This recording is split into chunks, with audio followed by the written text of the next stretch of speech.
Okay. नमस्ते मित्रांनो. EFT अकॅडमीमध्ये तुमचं सर्वांचं स्वागत आहे. आजचा टॉपिक आहे फायनान्शियल प्लॅनिंग. फायनान्शियल प्लॅनिंगची गरज काय आहे? अशा पद्धतीचा आपण एक सेशन घेतोय आज. मुळात आपण एकमेकांना जाणतोय, तर आपण बऱ्याच वर्षांपासून जाणतोय. तर थोडंसं मला बॅकग्राऊंड सांगायला आवडेल माझं स्वतःचं, सो दॅट ह्या टॉपिकवरती का आपण डिस्कस करणार आहे आणि किती महत्त्वाचा टॉपिक आहे आणि खरंच का महत्त्वाचं आहे, ते पण आपल्याला लक्षात येईल. बॅकग्राऊंड असं आहे की आपण म्हणजे आता महेश वगैरे आपण बरेच वर्ष कॉलेजपासून एकत्र एकमेकांना ओळखतोय.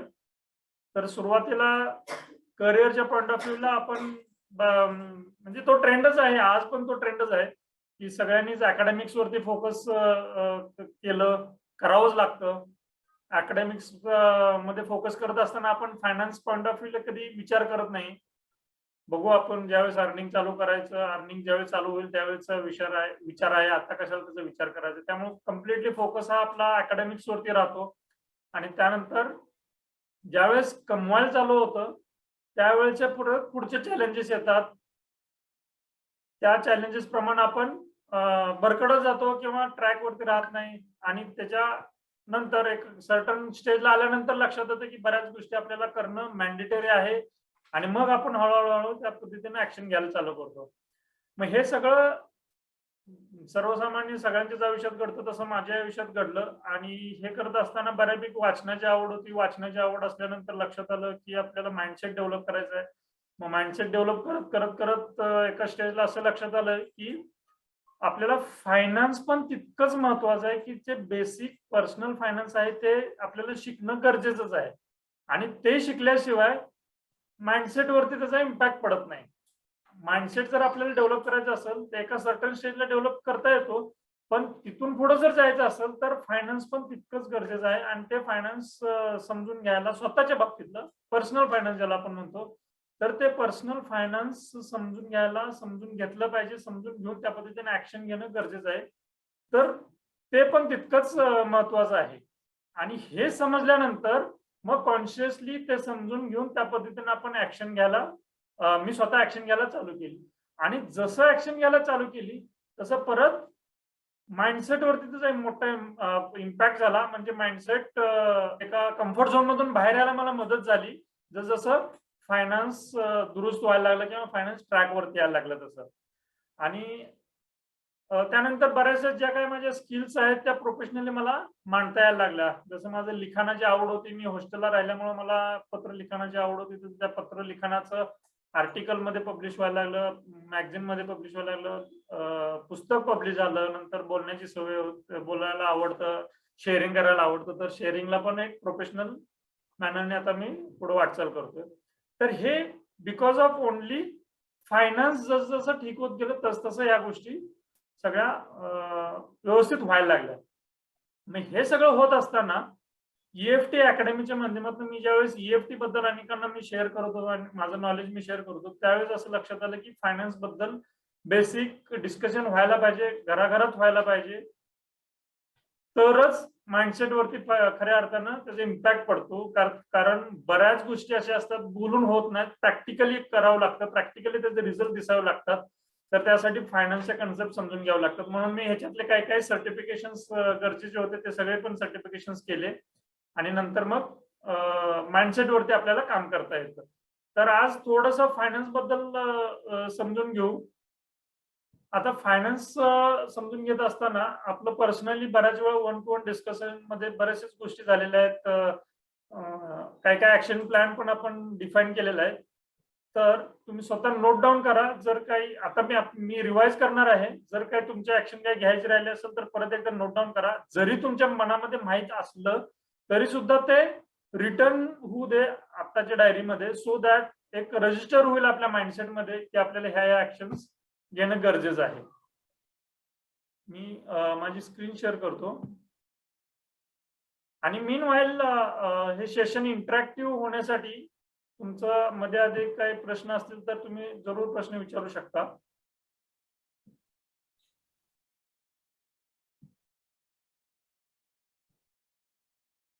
तर इंट्रोडक्शन आहे आजचा, मी अजेंडा सांगतो. इंट्रोडक्शन आहे, सिलेबस आहे फायनान्शियल प्लॅनिंगचा. मी थोडक्यात तो बेसिक फायनान्शियल प्लॅनिंगचा सिलेबस काय आहे, काय कव्हर केलं जातं ते थोडक्यात हिंट देणार आहे. नंतरच्या वेगवेगळ्या सेशन्स मध्ये आपण एक एक टॉपिक आपण आपल्याला त्यातलं आपण समजून घेणार आहे. जे आता आम्ही फायनान्शियल प्लॅनर म्हणून आम्हाला ज्यावेळेस हे शिकवलं जातं त्या या सगळ्या गोष्टींमध्ये तो टॉपिक कव्हर केला जातो. त्याचं मी बेसिक काय आहे ते सांगणार आहे. नंतर ओव्हरव्ह्यू ऑफ करंट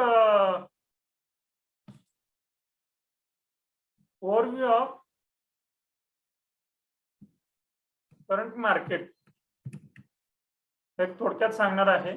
आणि नंतर ऍक्शन प्लॅन, नंतर एक अकाउंटेबिलिटी पार्टनरचा कन्सेप्ट सांगणार आहे.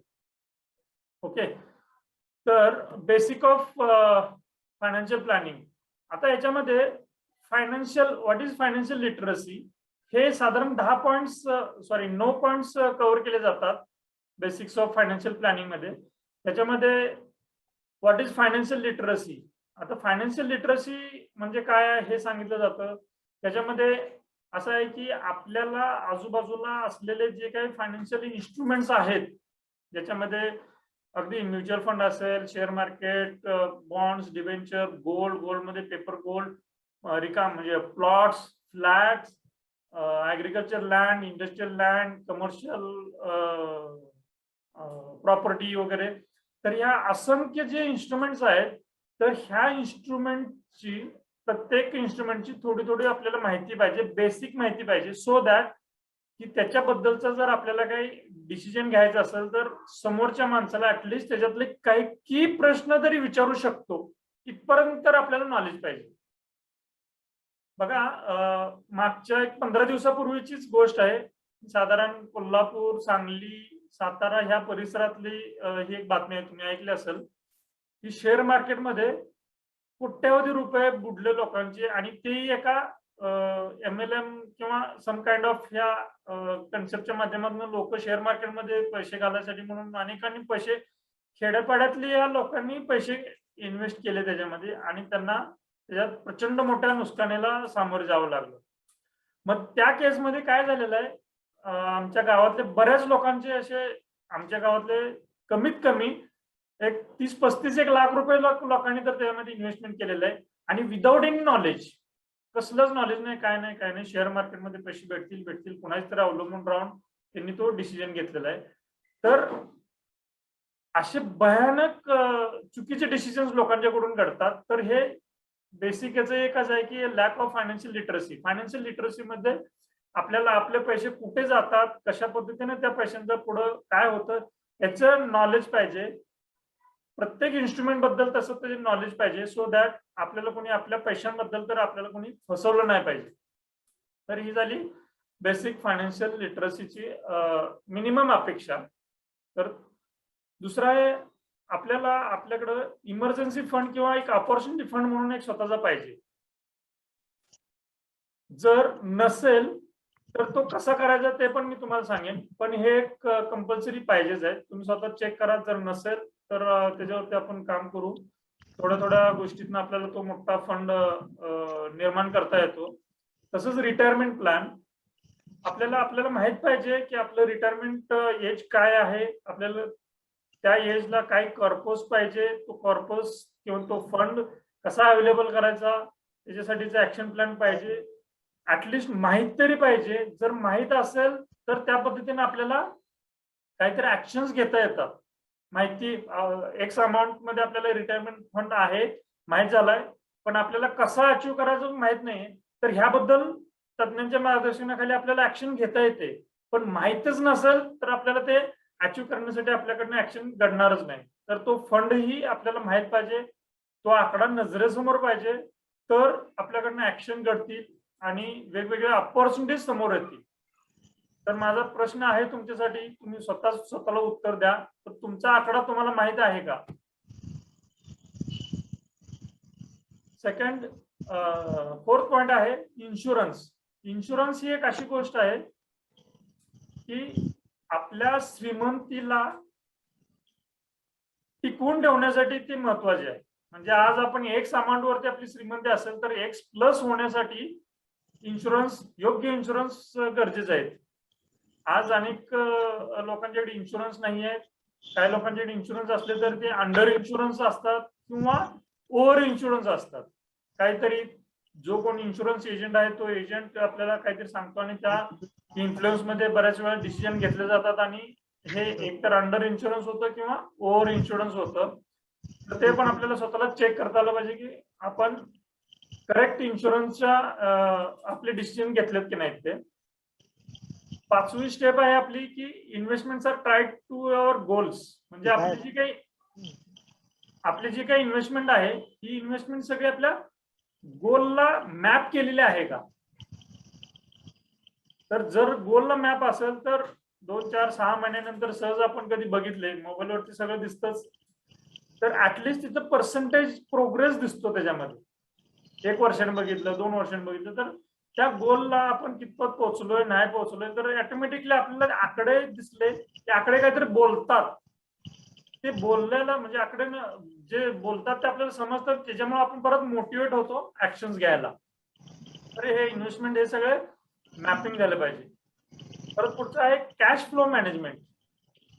हा एक खूप महत्वाचा कन्सेप्ट आहे जो डे टू डे बेसिसवरती आपण जो काही कॅश फ्लो मॅनेज करतो. जे नोकरदार आहेत ते मंथली इन्कम येतं, मंथली इन्कम आल्यानंतर मंथली तो कॅश फ्लो कुठं जातो, तो राईट वेने जातो की आपण खर्च करायचं म्हणून कसंही करतो, हे जे मॅनेजमेंट आहे हे पण तितकंच गरजेचं आहे. म्हणून मी ज्यावेळेस 1-to-1 सेशन मध्ये एक कन्सेप्ट यालाच अनुसरून एक प्रॅक्टिकल टिप पण तुम्हाला दिलेली आहे. तर एक अत्यंत सुंदर अशी एक आउटफ्लो ट्रॅकर दिलेला आहे की जो ट्रॅकर आज मार्केटमध्ये 5,000 रुपयापर्यंत त्याची हे आहे, व्हॅल्यू आहे. मार्केटमध्ये तुम्ही जर बघितलं तज्ञांकडून घ्यायचा विचार केला तर त्याची व्हॅल्यू आहे 5,000 रुपयापर्यंत. तो तसा ट्रॅकर मी तुम्हाला शेअर केलेला आहे की जो ट्रॅकर, आणि हा कंटिन्युअसली त्या पद्धतीने आपण ट्रॅक करायचा आहे, पिरियडिकली चेक करायचं आहे की आपला कॅश फ्लो कशा पद्धतीनं आउटफ्लो होतोय. नंतर अचिव्हिंग अवर फायनान्शियल गोल्स. जे काही गोल्स आपले टाईप केलेले आहेत, मॅप केलेले आहेत, जे काही ठरवलेले आहेत गोल्स प्रॅक्टिकली अचिव्ह पण करता आले पाहिजे. पण गोल मॅप केलेले आहेत आणि आपले अचिव्हच नाही झाले तर ते पण आपल्याला डिमोटिवेटिंग होऊ शकतं. तर ते अचिव्ह पण करता आले पाहिजेत.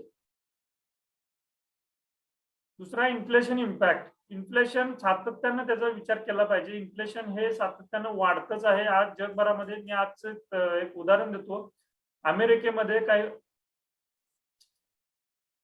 विकास स्क्रीनला डिस्टर्ब करू नका.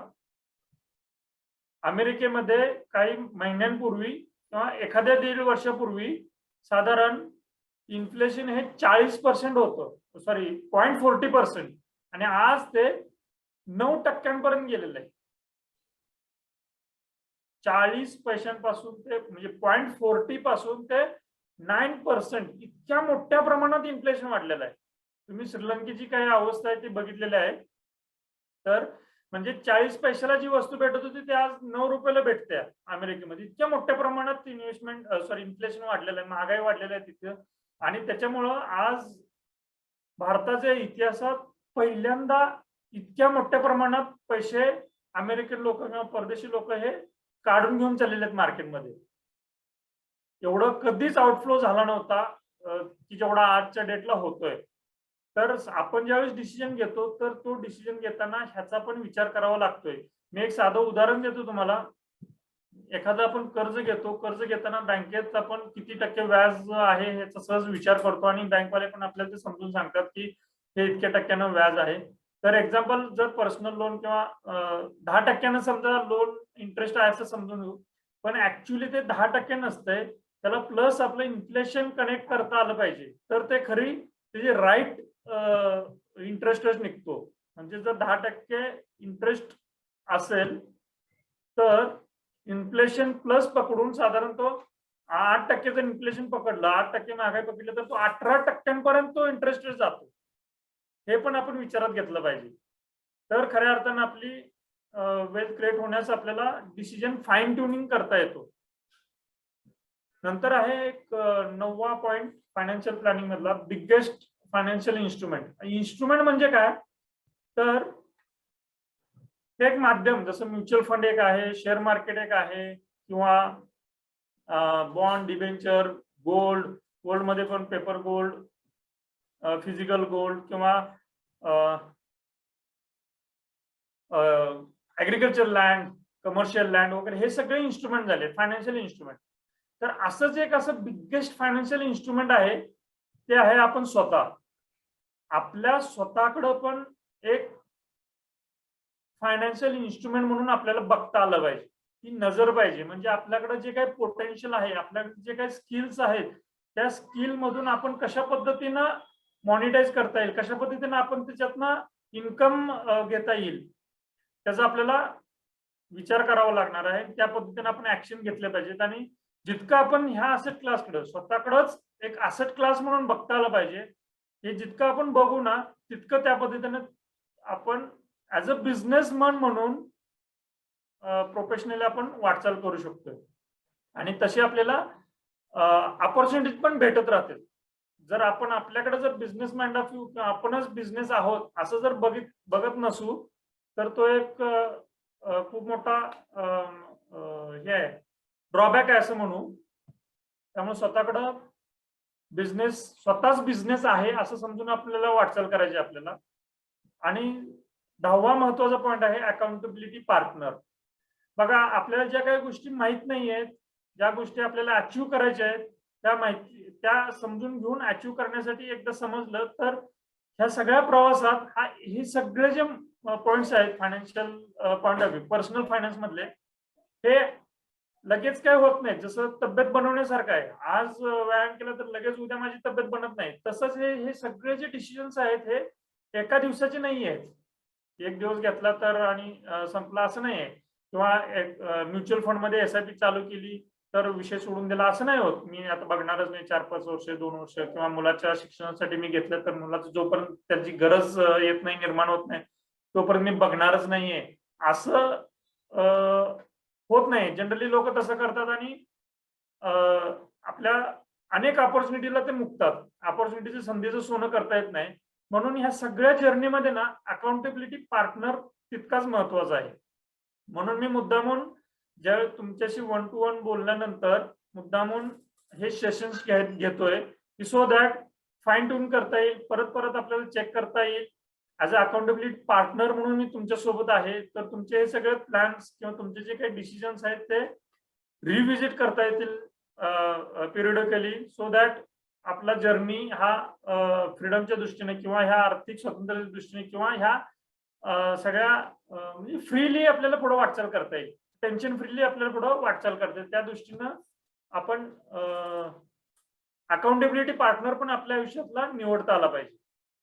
तर हे थोडेसे बेसिक्स होते की जे मला महत्वाचे वाटत होते या पहिल्या मीटिंग मध्ये सांगणं, म्हणून मी मांडले हे सगळे. या रिलेटेड काय प्रश्न आहेत का? आपण दुसरा एक कन्सेप्ट समजून घेणार आहे, तर त्या कन्सेप्टकडे जाण्या अगोदर या रिलेटेड काय प्रश्न असतील तर मला विचारा. नाही. ओके, महेश काय प्रश्न?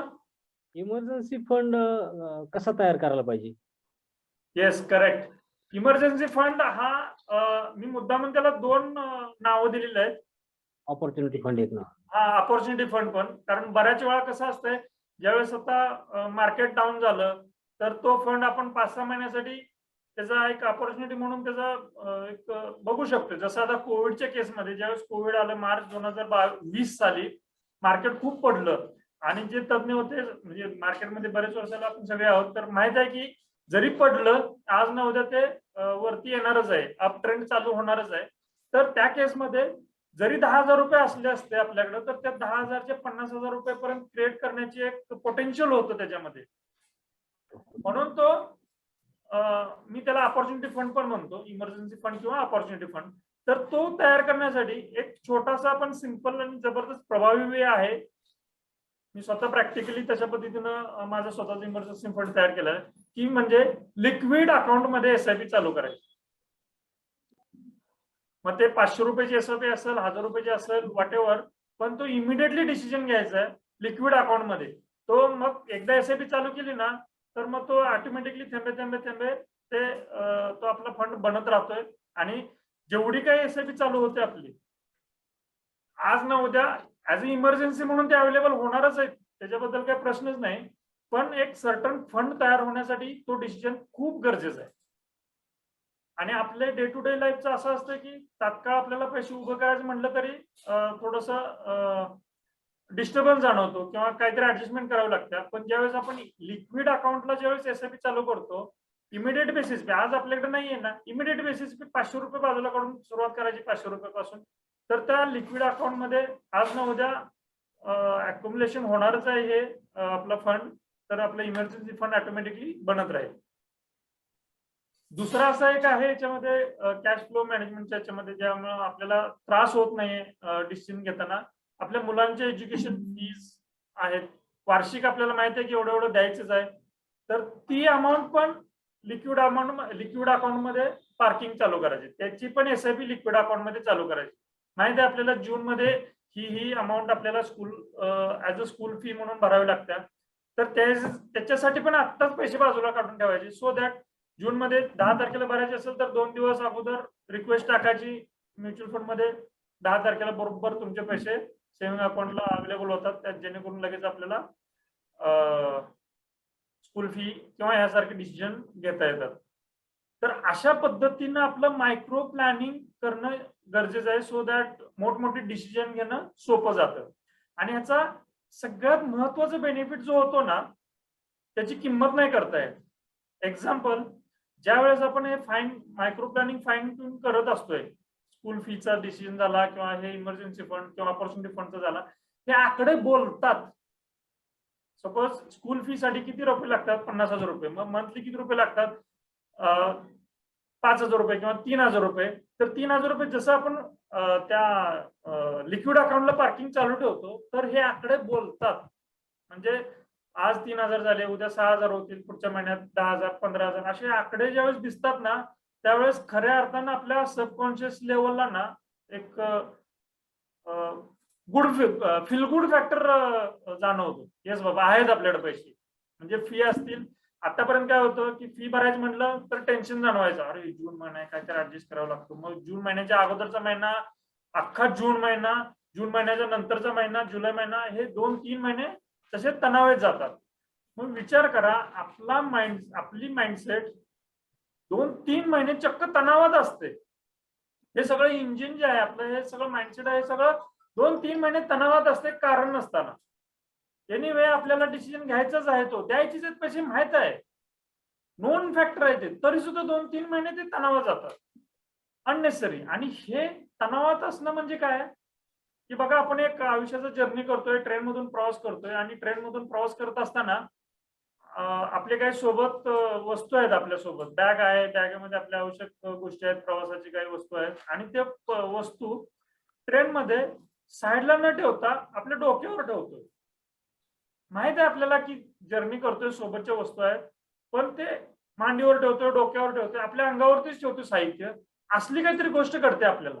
म्हणजे माहित आहे आपल्याला स्कूल फी ही द्यायचीच आहे, पण तरी पण आपल्याला त्या डिसिजनसाठी तणावाला सामोरं जावं लागते, बिकॉज हे मायक्रो प्लॅनिंग नसल्यामुळे. मग ज्या वेळेस असं आपण डिसिजन घेतो फाईन ट्युनिंग करण्यासाठी की लिक्विड अकाउंट सारखं, का तर तिथं पैशांचं अप्रिशिएशन पण होतं, इतर कुठल्या असेट क्लासपेक्षा तिथं पैशांचं अप्रिशिएशन पण होतं, आणि आपल्याला पाहिजे त्यावेळेस ते पैसे अवेलेबल पण होतात. म्हणजे जून मध्ये आपल्याला माहिती आहे की हे फी भरायला लागणारच आहे, तर आजच डिसिजन घ्यायचा. मग हे आकडे बोलतात. म्हणजे जसं जून महिन्यात जवळ येईल तसं ओके आहे माझ्याकडे पैसे, मी सहज ऍडमिशन घेऊ शकतो. मग हे जे हा जो कॉन्फिडन्स आहे, हा कॉन्फिडन्स खऱ्या अर्थानं आपण अजून दुसरी वेल्थ क्रिएट करण्यासाठी याचा वापर करू शकतो. नाहीतर मग तो दबावात राहतो, मग शांत आहे, जे चाललंय ते चालू दे म्हणून आपलं डे टू डे ऍक्टिव्हिटी करत राहतो, कम्फर्ट झोन मध्ये राहतो. कम्फर्ट झोन मधून बाहेर पडण्यासाठी खऱ्या अर्थानं जी एनर्जी लागते ती एनर्जी आपल्याला भेटत नाही. म्हणून हे छोटे छोटे डिसिजन्स घेणं गरजेचं आहे.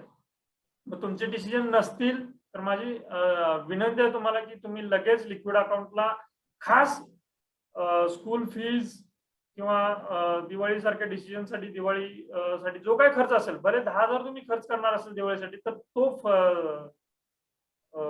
तो डिसिजन तो पण आता आपण ह्या लिक्विड असेट क्लासचा वापर करून आपल्याला तो डिसिजन घेतला पाहिजे.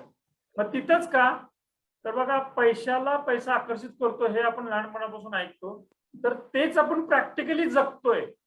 म्हणजे आपण ज्यावेळेस लिक्विड अकाउंट ओपन करतो म्युच्युअल फंड मध्ये, तर त्या ठिकाणी डेली बेसिस वरती इंटरेस्ट भेटतो आपल्याला.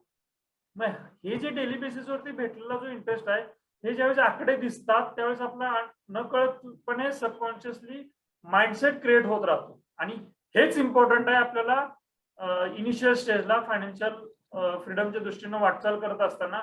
हा माइंडसेटच खूप महत्वाचा आहे.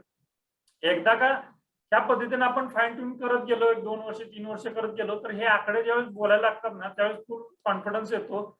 आणि मी जसं म्हटलं अगोदरच्या याच्यामध्ये पॉईंट नंबर 9 ला, की बिगेस्ट असेट क्लास, की आपल्याला स्वतःला एक बिझनेसमन म्हणून आपल्याला आपले स्किल्स आपल्याला डेव्हलप करायला आपलंच एक पोटेन्शियल निर्माण होतं, आपली एनर्जी मेंटेन होते. म्हणून हे सगळे छोटे छोटे डिसिजन्स हे तात्काळ घेणं गरजेचं आहे.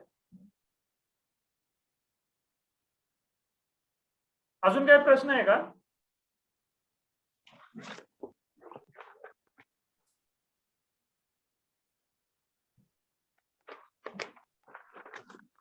असेल तर अजून एक कन्सेप्ट समजून घेऊ आपण. आणि हे प्रत्येक मीटिंग मध्ये ना नवीन नवीन काहीतरी समजून घेऊ. तसाच आज एक ना एक कन्सेप्ट समजून घ्यायला मी एक स्क्रीन शेअर करतो. एक पुस्तक आहे,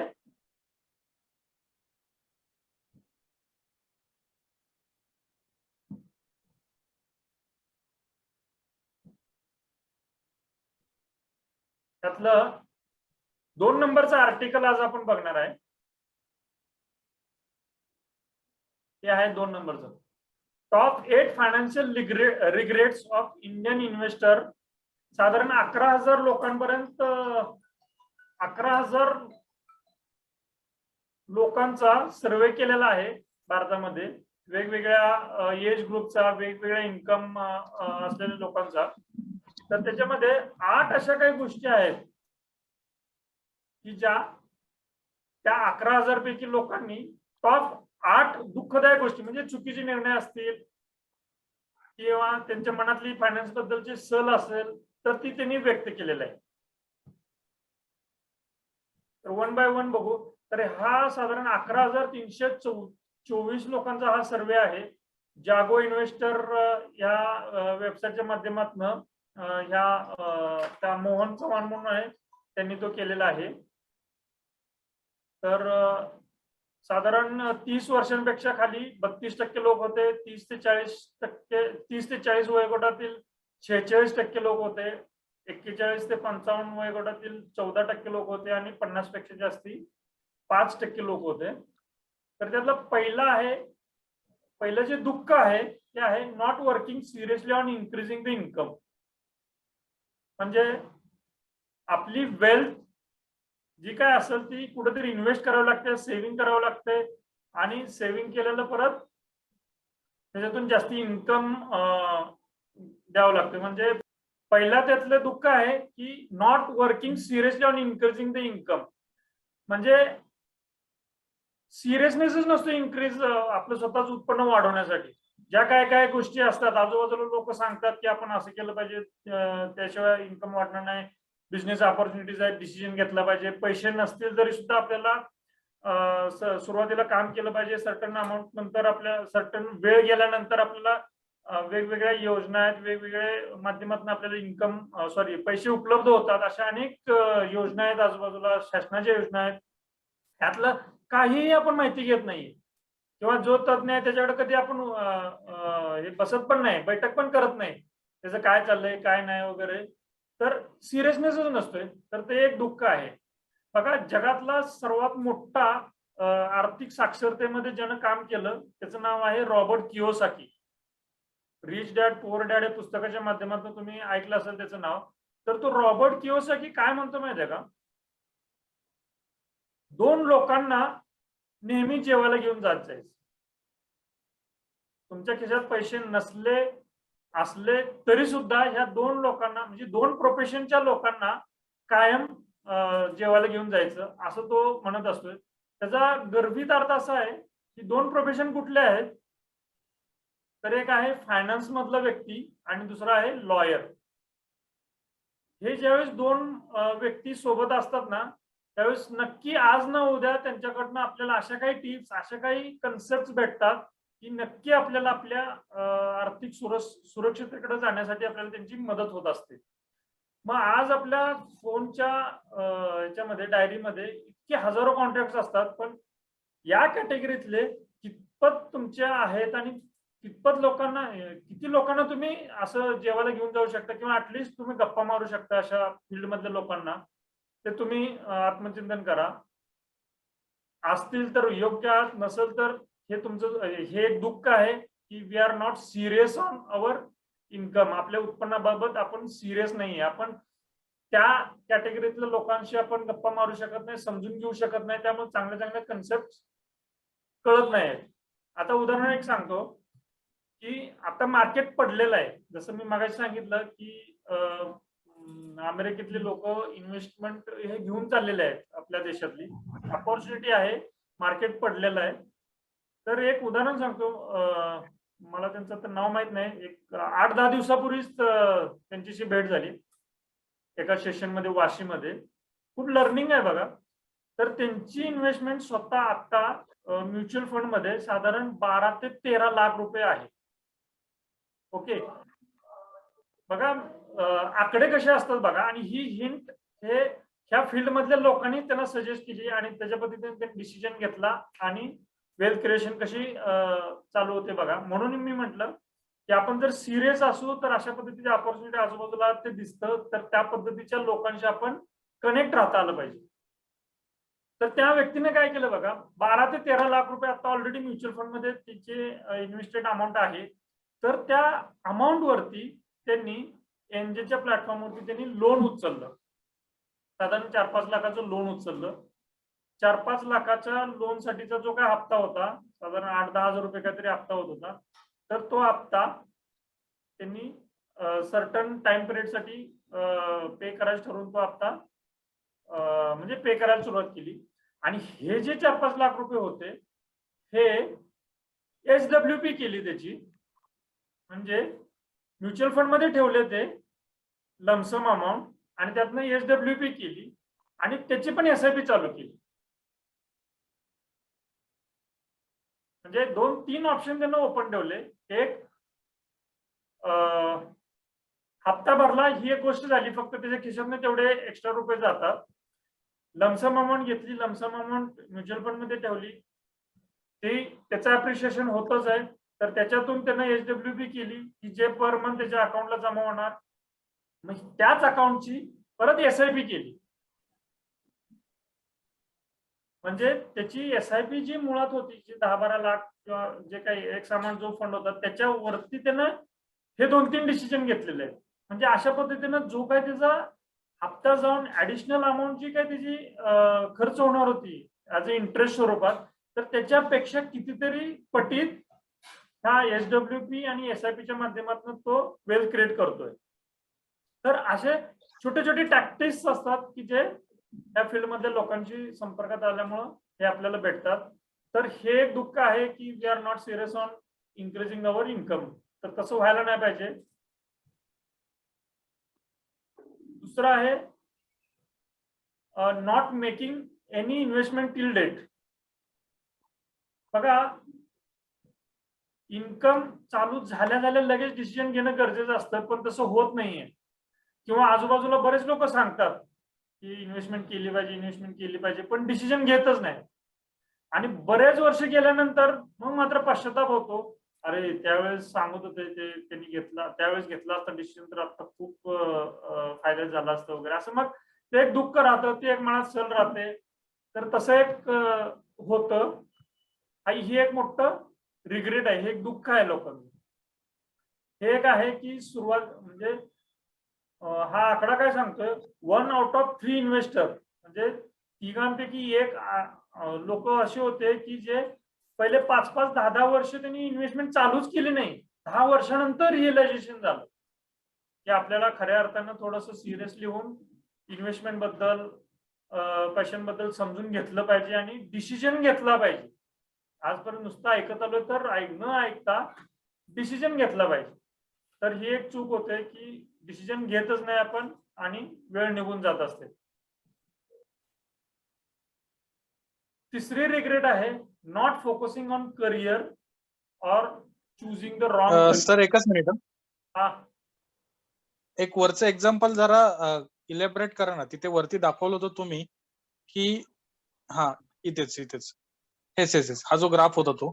सो 5 वर्षानंतर जर इन्व्हेस्टमेंट केली तर नाही तसं नव्हतं ते. 29% लॉस कन्सिडर करायचा असं आहे का हे? नाही तसं नव्हतं. हे स्टॅटिस्टिक्स आहे त्या सर्वे मधलं आहे.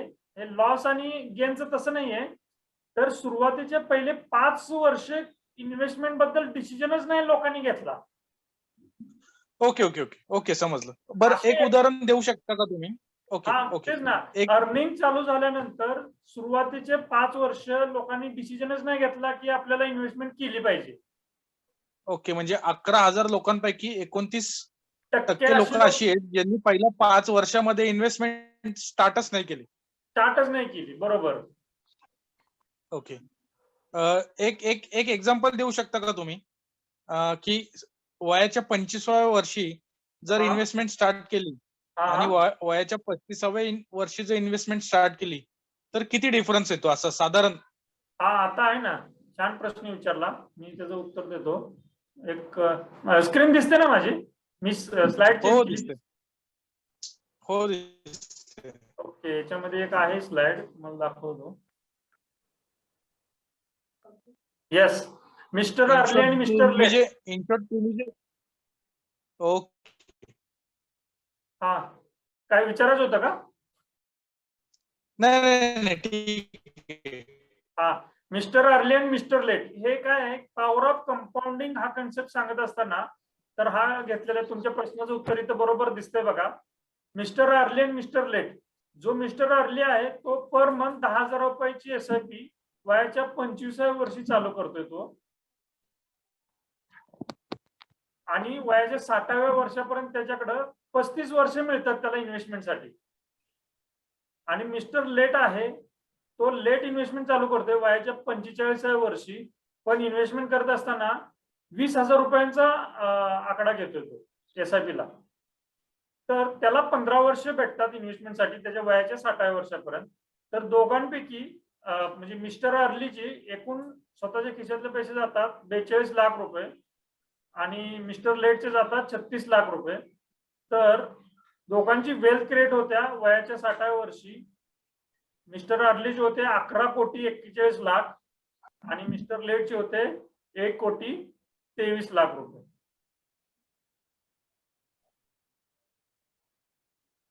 त्याच्यामुळं त्याच्यामध्ये 15% CAGR म्हणजे 15% वार्षिक ग्रोथ पकडलेले आहे एक एक्झाम्पल साठी. त्याच्यामध्ये म्हणजे टाइम फॅक्टर खूप महत्वाचा आहे. तिथं त्यानं 10,000च्या ऐवजी 20,000 रुपये जरी एसआयपी वाढवली असली तरी त्याला वेळ नाही तेवढा भेटत की ज्याच्यामध्ये त्याची वेल्थ तेवढी क्रिएट होते. त्यामुळं एसआयपी आणि हे सगळे इन्स्ट्रुमेंट आहेत ना, हे जितके अर्ली स्टार्ट करू तितके त्याचे बेनिफिट भेटतात. तिसरं एक दुःख आहे not focusing on a career और चूजिंग द रॉंग करिअर. बघा, लहानपणापासून मी नेहमी बऱ्याच सेशन मध्ये हा कन्सेप्ट सांगत असतोय. मी थोडस 1-2 मिनिटं घेतो तो कन्सेप्ट सांगत असताना की आपले डिसिजन्स कसे होतात. बघा, एक दुःखदायक गोष्ट आहे, पण जे रोज आजूबाजू जे चालू आहे तेच घडतंय, अजूनही घडतंय, पण त्याला गांभीर्याने आपण विचार करायला पाहिजे. काय घडतंय बघा, लहानपणी आपल्याला आपले आई वडील आपण जिथं कुठं राहतो त्या ठिकाणच्या आजूबाजूच्या बेस्ट शाळेत घालायचं डिसिजन घेतात. जिथं कुठं राहतो त्या परिसरातली चांगली शाळा कुठं आहे त्या चांगल्या शाळेत आपलं ऍडमिशन घेऊन देतात. मी एकदा शाळेत ऍडमिशन घेतलं की साधारण शाळा संपते आपली 10वी पर्यंत त्याच्यामध्ये काय फारसा बदल घडत नाही. असे दिवसामागून दिवस निघून जातात. 10वीचे वर्ष तर 10वी झाल्यानंतर मात्र थोडासा आपल्याला किती मार्क्स पडलेले आहेत, आपल्याला कितपत जमतं, त्याच्यानुसार चांगलं कुठलं कॉलेज काय आहे किंवा फॅकल्टी कुठली चांगली आहे त्याचा विचार करून आपण निर्णय घेतो. आणि ह्या निर्णयामध्ये पण आपले पालक किंवा आई वडील आपल्या सोबत असतात. 10वी-12वी तिथून निघून जाते. ह्या दोन्ही डिसिजन मध्ये तेच घडलंय की बाहेर काय कुठलं चांगलं आहे त्या पद्धतीने आपण निर्णय घेतला. आपल्याला कशाला स्कोप आहे ते बघितलं. 12वी नंतर मात्र डिसिजन मेकिंगला तो विद्यार्थी किंवा आपण स्वतः असतोय आणि तिथं पण बाहेर कुठले फॅकल्टी म्हणजे कुठला कोर्स चांगला आहे, कुठली डिग्री चांगली आहे त्याचा विचार करून आपण कॉलेज निवडतो. मग ते कॉलेज निवडण्यासाठी किंवा ती डिग्री ती फॅकल्टी निवडण्यासाठी हवं तर आपण रिलोकेट होतोय, परगावी जातोय, वेगवेगळ्या शहरांमध्ये जातोय आणि ते एज्युकेशन घेतो. मग ते एज्युकेशन घेत असताना पण कॅल्क्युलेशन तेच असतंय, हे कॉलेज चांगलं की ते कॉलेज चांगलं की तिथला स्टाफ चांगला किंवा हा विषय चांगला की तो विषय चांगला, म्हणजे परत आणि तोच पॅरामीटर असतो की बाहेर काय चांगला आहे. मग तशा पद्धतीने आपलं कॉलेज पूर्ण होतं. त्याच फील्डमध्ये जर ग्रोथ असेल तर पोस्ट ग्रॅज्युएशनचा विचार केला जातो, नसेल तर वोकेशनल पोस्ट ग्रॅज्युएशन कोर्सेस असतात म्हणजे MBA सारखे वगैरे, तर ते घेतले जातात ग्रॅज्युएशन नंतर. आणि परत चांगली कुठली कंपनी आहे तिकडे आपला अप्रोच होतो. एकदा चांगली कुठली कंपनी आहे ते पकडलं तर 1-2 वर्ष झाल्यानंतर त्याच्यापेक्षा अजून कुठला चांगला ब्रँड आहे, अजून कोण मला चांगलं पॅकेज देईल किंवा इन्क्रीमेंट चांगली देईल, राईज कोण चांगलं देईल त्याचा डिसिजन घेतला जातो. आणि तोच पॅरामीटर कंटिन्युअसली राहतो. मग तुम्ही एक बघितलं तर लक्षात येईल की स्टार्ट टू एंड एकच पॅरामीटर आहे डिसिजन मेकिंगचा, तो म्हणजे बाहेर काय चांगलं आहे त्या पद्धतीने आपण डिसिजन घेतो. रिलेट होतंय ना?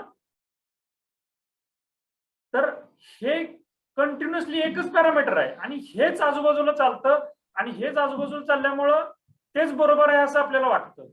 पण मित्रांनो तसं नाही आहे. आपल्याकडे काय स्किल आहे हे आपल्या ह्या सगळ्या आयुष्याच्या स्टेजमध्ये कुठंतरी त्याचा विचार करायलाच पाहिजे. आज आपण पालक आहेत, जागरूक आहोत, तर आपल्या मुलांच्या बाबतीत तर हा विचार अनेक लोक करायला लागलेले आहेत हल्ली, तर आपण पण केला पाहिजे. हे झालं मुलांच्या बाबतीत. पण आजच्या ह्या स्टेजला सुद्धा आपण स्वतःबद्दल तरी विचार करायलाच पाहिजे की माझ्याकडे असं काय आहे की जे मी मार्केटमध्ये ठेवू शकतो, माझ्याकडे असं कुठलं स्किल आहे की जे मी बाहेर काढू शकतो, याचा विचार हा करायलाच पाहिजे. आणि आपण जितकं करू तितकं त्या स्किलला मार्केट व्हॅल्यू आहे, मार्केट व्हॅल्यूचा आपल्याला एनकॅश करता येईल. तर ज्यावेळेस फायनान्शियल प्लॅनिंगचा ज्यावेळेस विचार करतो तर ह्या गोष्टीचा पण तितकाच विचार करायला पाहिजे, ना की ओनली मी म्युच्युअल फंड घेतलंय, मी शेअर मार्केटमध्ये हे करतोय ते करतोय एवढं करून भागत नाहीये. तर ह्याही गोष्टीचा तितकाच गांभीर्याने विचार करायला पाहिजे की आपल्याकडे काय स्किल आहे, त्याला कसं पॉलिशिंग करता येईल, त्याला कसं फिनिशिंग करता येईल की जेणेकरून आपल्याला त्यातनं वेल्थ क्रिएट करता येईल.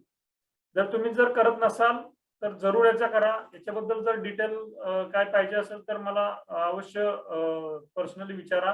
कारण वेद स्वचा हे जे माझं बुक आहे ते बुक मी केवळ याच टॉपिकवरती मी एक्सप्लेन करायचा प्रयत्न केलेला आहे की ज्या माध्यमातून आपल्याला आपल्या खऱ्या अर्थानं आपलं पोटेन्शियल कसं वाढवता येईल, कशा पद्धतीने आपल्याला त्याचा बेनिफिट घेता येईल, आपल्याकडे कसं स्किल आहे ते जे कसं स्किल शोधून काढायचं त्याच्याबद्दलची ह्याच्यामध्ये मी सविस्तर माहिती सांगितलेली आहे.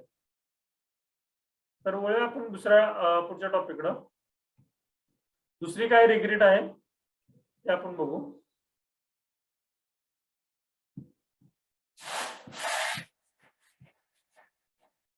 Spend too much mindlessly without thinking about future. आता ही एक अशी हे आहे की एका रुपयाला आपण जाऊ दे ना, 1 रुपया तर गेला असं म्हणून दुर्लक्ष करतो. तसंच 10 रुपयाच्या बाबतीत पण घडतं, तसंच 100 रुपयाच्या बाबतीत पण घडतं. पण त्या 1 रुपयाची किंवा त्या 10 रुपयाची किंवा त्या 100 रुपयाची खऱ्या अर्थानं व्हॅल्यू किती आहे, किंमत तीच आहे पण खरी व्हॅल्यू किती आहे ना, तो माइंडसेटच डेव्हलप न झाल्यामुळे ना अननेसरी आपण कुठेही कितीही खर्च करत असतो, त्याचं काही लिमिट राहत नाही. म्हणून तुम्हाला ना मी एक उदाहरण देतो. Power of compounding. तर 15% कंपाऊंडिंग च्या माध्यमातून जर बघितलं तर 1 रुपयाची व्हॅल्यू 5 वर्षानंतर 2 होते, 2 ची नंतर 10 वर्षानंतर 4 होते, 15 वर्षानंतर ती 8 होते आणि 30 वर्षानंतर जवळपास 64 रुपये होते. तर हे पॉवर ऑफ कंपाऊंडिंग हे जगातलं 8वं आश्चर्य म्हटलं जातं. पॉवर ऑफ कंपाऊंडिंग मराठीत जर बोलायचं म्हटलं तर चक्रवाढ व्याजावरती चक्रवाढ व्याज हे झालं पॉवर ऑफ कंपाऊंडिंग. तर अशा पद्धतीने आपला माइंडसेट असा पाहिजे की 1 रुपयाला सुद्धा आपण गांभीर्यानं खर्च करत असताना विचार केला पाहिजे. जसं बघा, माझे एक मित्र आहेत पुण्यातले, संतील अय्यर म्हणून. त्यांनी एक पुस्तक लिहिलेलं आहे. त्या पुस्तकाचं नावच आहे की तुमचं तुमच्या everyone has I on your wallet. English पुस्तक आहे. Everyone has I on your wallet म्हणजे सगळ्यांचं लक्ष हे तुमच्या खिशाकडे असते, असं ते पुस्तकाचं टायटल आहे. तुमचं तुमच्या खिशाकडे लक्ष आहे का, असं त्याचा एक सब टायटल आहे त्याच्यामध्ये. मी परत बोलतो की सगळ्यांचं तुमच्या खिशाकडे लक्ष असतंय, तुमचं तुमच्या खिशाकडे लक्ष आहे का.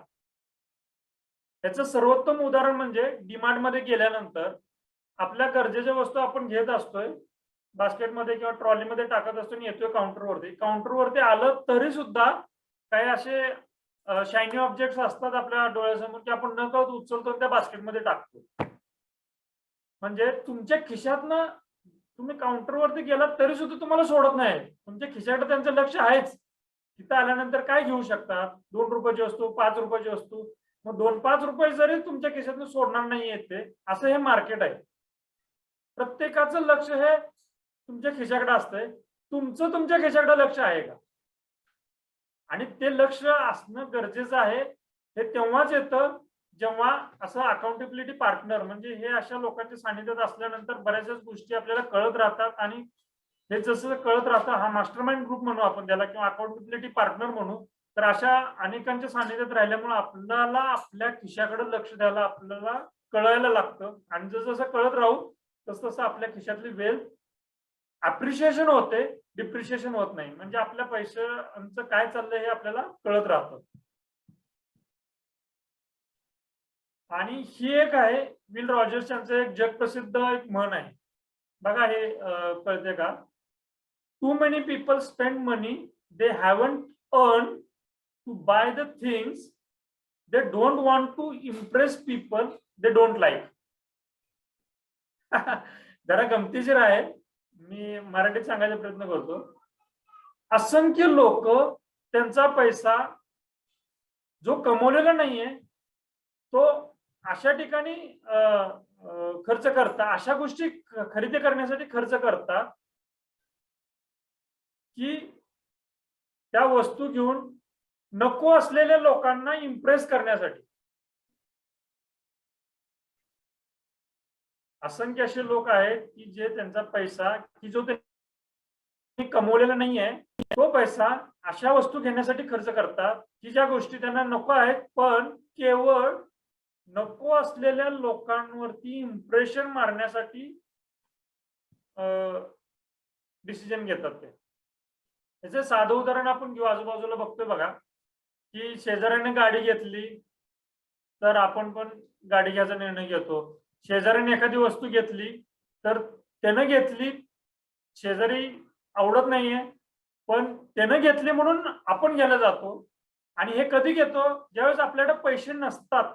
म्हणजे काय करतो, क्रेडिट कार्ड किंवा कुठून तरी कर्ज घे, ह्या गोष्टी करण्यासाठी ह्या माध्यमातून आपण असे डिसिजन घेत असतो. तर बघा, आपले डिसिजन असे जर होत असतील तर दुरुस्त करा. श्रीमंती ही दाखवण्यासाठी नाही, तर श्रीमंती ही अनुभवण्याची गोष्ट आहे. अनुभवणं तितकंच महत्वाचं आहे. दुसऱ्यांना दाखवण्यात, दुसऱ्यांवरती इम्प्रेस मारण्यात आपण अननेसरी खर्च करत असतो. काही उपयोग नाही त्याचा, लॉंग टर्म मध्ये काही उपयोग होत नाहीये. तुमचे तसे डिसिजन होत असतील तर दुरुस्त करा. 5वं रिग्रेट आहे lot of money in bad financial product. तिथं काय काय कुठले कुठले बॅड प्रोडक्ट त्यांनी सांगितलेले आहेत.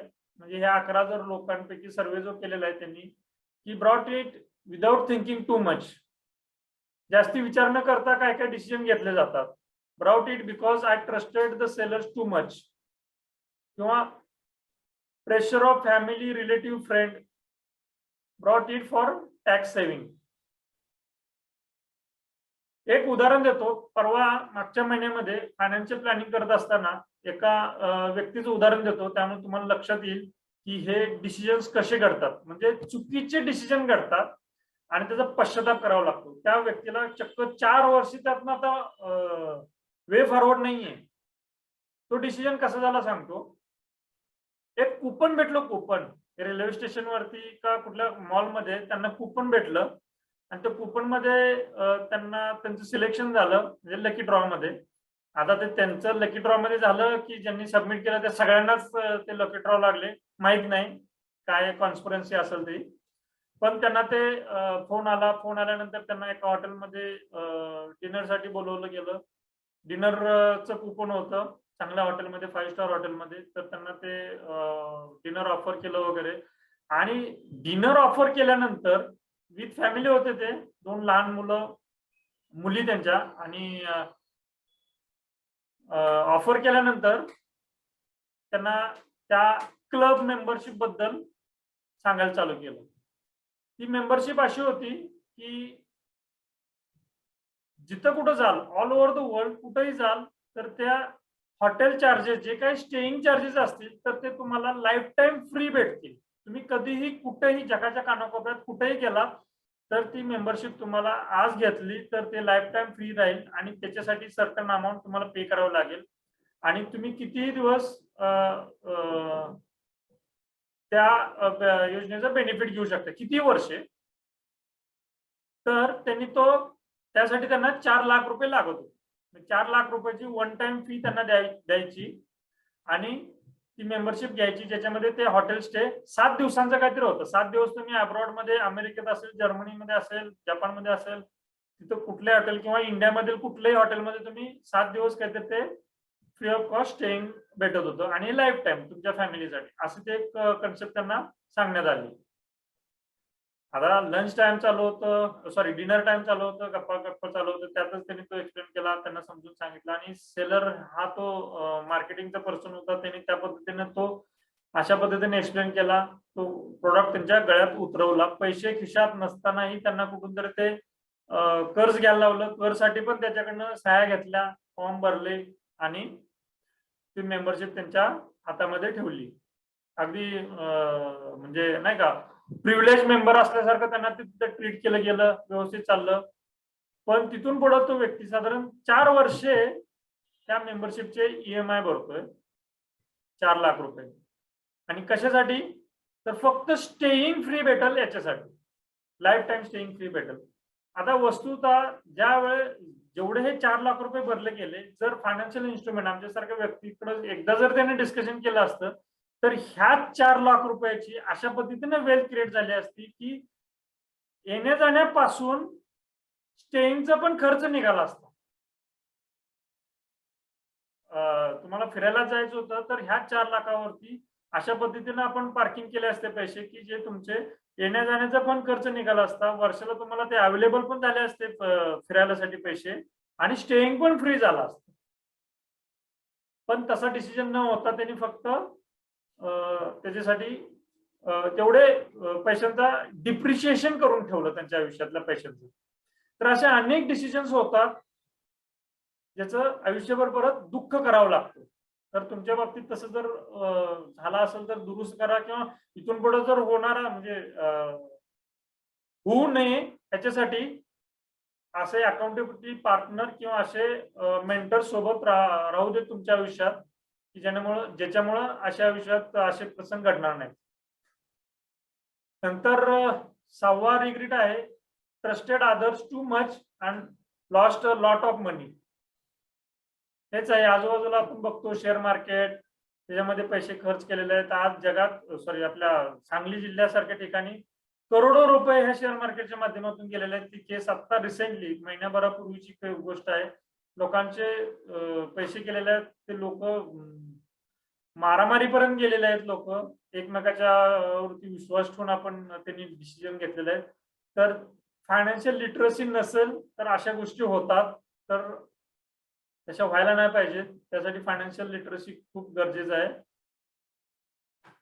7वं रिग्रेट आहे, didn't buy a house even when it was possible to bye.